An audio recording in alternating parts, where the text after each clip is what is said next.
The Boston Celtics should not have won this game, and yet they still did. Washington drives, blocked by White! Oh, what a block from Derek White! In a game where the Celtics practically gift-wrapped the win and handed it to the Mavericks, Dallas decided to throw it back in their faces, putting themselves in a 0-2 hole. The typical offensive powerhouse Celtics would shoot an abysmal 26% from 3, but the Mavericks would one-up them and shoot an even worse 23%. When the Celtics were most vulnerable to a defeat, Dallas was not able to capitalize on the opportunity. Luka once again was left alone on an island as Kyrie was locked away in the Celtics jail. By Jaylen Brown, pokes it away, shot clock at 6.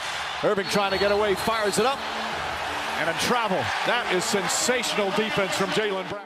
With only one half of the Dallas backcourt punishing the Celtics, the Mavericks were only able to rely on Luka for the first half. In the third quarter, Boston would begin to build momentum, outscoring the Mavs in a 9-minute stretch 21-8, including the ultimate heartbreaker at the buzzer. Powell, Pritchard banks in the 3 at the buzzer! In the final quarter of the game, the Mavericks had truly lost their touch with the 3-ball as they would not make a single shot from beyond the arc to combat the Celtics' 4 made threes. Pritchard, Tatum, three-pointer, got it! Game 1 was the Kristaps Porzingis show, but in Game 2, Jrue Holiday stole the spotlight, not only leading Boston in points and rebounds, but providing stellar lockdown defense. He even said Game 1 he thought they'd be a little bit louder than they were. The Celtics' defensive scheme was the same as Game 1, with cross-matching being the key to everything.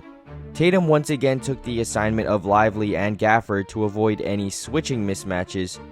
Here, Lively comes up to set the screen for Luka, and an immediate switch is made. Now it just becomes a one-on-one ISO game with Luka and Tatum. This strategy not only negates the entire offensive value of the Dallas big man duo, but it forces Luka to single-handedly beat the Celtics. For the majority of the first half, it was looking like Luka could keep it close enough for the Mavs to pull this one out. Doncic, he tries and nails a three-pointer. Doncic, three-pointer over Porzingis, puts it in. Luka Doncic with 23 now in the first half. The premier scoring from Luka forced the Celtics to change their coverages at times. Here, Horford switches onto Luka as Tatum is matched up with Maxey in the corner. With this being the situation Boston wants to avoid, Jrue Holiday is heavily cheating over to help, opening up a cut for Derrick Jones Jr. Doncic, what a pass, and Jones with the finish. Again, Luka gets an early switch with Porzingis. Jrue goes to double, leaving DJJ wide open for a lob. Lobs it up. Oh, and Jones throws it down. Probably the most shocking stat for Dallas in Game 1 was the assist total. More specifically, the fact that Luka only had 1 assist the entire game. But this game he recorded 11, and I think they may have found something. Take a look here. Instead of hunting a mismatch for Luka, the Mavs hunted an easy bucket instead. Here, DJ sets a screen for Luka. As Luka comes off the screen, PJ is coming up to set a back screen, but not necessarily for Luka to score, but to clear the paint for DJJ rolling off the first screen. With nobody left in the paint and Jaylen Brown trailing, the Mavs ended up getting an easy layup. We all know what Luka can do offensively, whether that be facilitating or scoring at elite levels, but he cannot do it alone. And that's where Kyrie was supposed to come in, but as of late, Uncle Drew is still out there doing Pepsi commercials. The Celtics definitely deserve some credit for making Kyrie uncomfortable, but this is just not normal for Kyrie to miss this many shots, some of them being shots he hits in his sleep. Irving on the pull-up jump shot. Can't get it in Game 1. Kyrie Irving can't get the 3. And first double-digit lead, either team. Irving dancing, prancing, fires a 3. Shot no good. With Kyrie basically not doing anything on offense, Luka has been taking on a significantly larger offensive load. And honestly, it's gotta be disappointing him at this point. Because when Luka wants to get a possession off on offense, Kyrie is simply running the shot clock down, forcing him to take shots like this. Defense from Jrue Holiday. Doncic drives, throws it up, bank shot won't go. However, Kyrie's shooting wasn't the only struggle for Dallas because free throws became nearly impossible to make. The Mavericks missed 8 free throws, which in a 7-point loss would have been the win.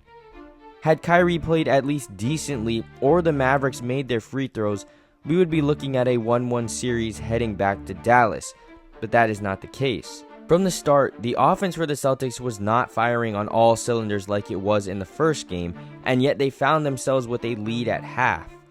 Their defensive strategy kept them in the game despite Luka going off, along with the Mavericks role players being completely incapable of hitting wide open shots with zero defense being played on them. Jones gets a clean look. Air ball. Boston's depth is heavily outperforming Dallas. Each team did have 5 players in double figures, but it's not about points. The Celtics have multiple guys that can create shots for others, not players who always need shots created for them. Here, Jaylen Brown drives past the mismatch, drawing 2 defenders, leading to an eventual Tatum 3. Tatum, three-pointer, got it! And Drew Holiday was feasting off the playmaking of his teammates, leading to constant open layups throughout the game. Here, Drew drives past PJ, drawing in 2 defenders. He dumps it to Tatum, who also draws 2, leaving Drew wide open. Holiday inside, lays it up and in. Again, Tatum draws a double team, leaving Kyrie to guard 2 guys on the backside, and Drew cuts for another layup. Nice pass! Holiday layup is good! For about the entire game, the Celtics made it a point to attack mismatches as many times as they could, just like in Game 1. Here, Derek White sets a screen for Jaylen Brown. PJ surrenders the switch with Kleba, and Maxey simply cannot keep up with Brown, leading to an open layup. Again, Derek White sets a screen for Brown, Jaylen gets a favorable matchup with the smaller Kyrie, and he gets in the paint for the floater. The Mavericks need to stop surrendering the switch so easily because continuing to allow Lively, Kleba, and Gafford to guard Jaylen Brown and Jason Tatum not only gives the Celtics favorable matchups, but it keeps rim protectors away from the rim. If Lively and Gafford are stuck outside on the perimeter on defense and completely negated on offense, their value is becoming nearly nothing. The Celtics are a dangerous team, but in this game they weren't that formidable. This was very much a winnable game for the Mavs, but they failed to execute well enough to actually achieve the win. If the Mavericks have any hopes of winning a game in this series, Kyrie needs to step it up, as he's basically looking like the one who has no experience in the finals, and Luka has been doing his part, but he's stranded all alone. I honestly thought Jason Kidd would have come up with some strategy to fix the cross-matching issue, but I guess there's really nothing to counter the Celtics personnel. But anyways, what did you guys think about Game 2?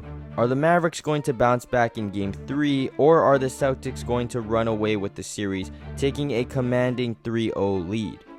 Let me know in the comments down below, and I'll catch y'all in the next one. Peace.